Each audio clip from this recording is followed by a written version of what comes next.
Going into UFC 303, Ian Garry said, I'm going to be better in every aspect than Michael Venom Page. We just watched the fight. We saw that wasn't the case. Let's break down what happened quickly and talk about how you defeat somebody like Michael Page standing up, because his karate style is just so unorthodox. Ian Garry thought he would be able to deal with that speed of Michael Page, but just the reality is this bouncy style, it's so hard to stay up to speed with because Ian Garry was just standing there, and it's hard to create that motion when somebody else is just all over the place. You're naturally going to be faster having this than that. And the struggle that he faced was basically this guy launches in and he wasn't even able to get off effective counters. Fortunately, he got lucky. In the opening round, Michael Page threw the left round kick. It kind of sort of stalled out, but he didn't have his hand up, Ian Garry. He was able to wrap up the leg and take him down.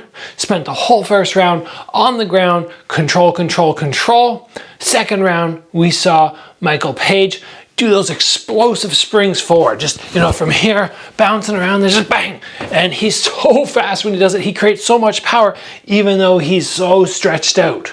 This is something which you are taught not to do. You don't leave your feet behind, bring your head forward and punch, but Page, he just gets so much power doing it. So dangerous.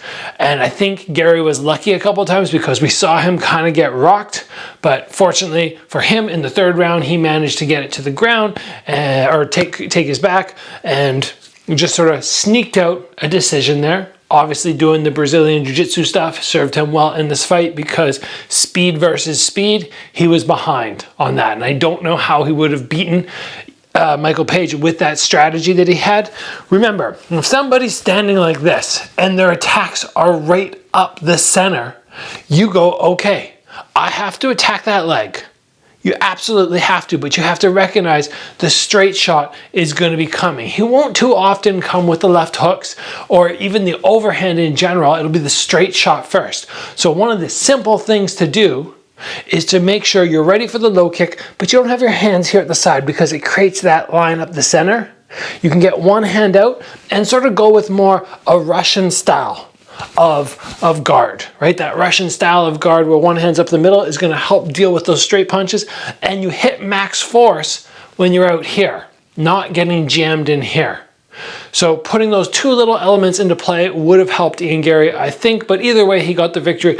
Well deserved. We're going to move on to another fight from UFC 303. Looking forward to watching these tonight.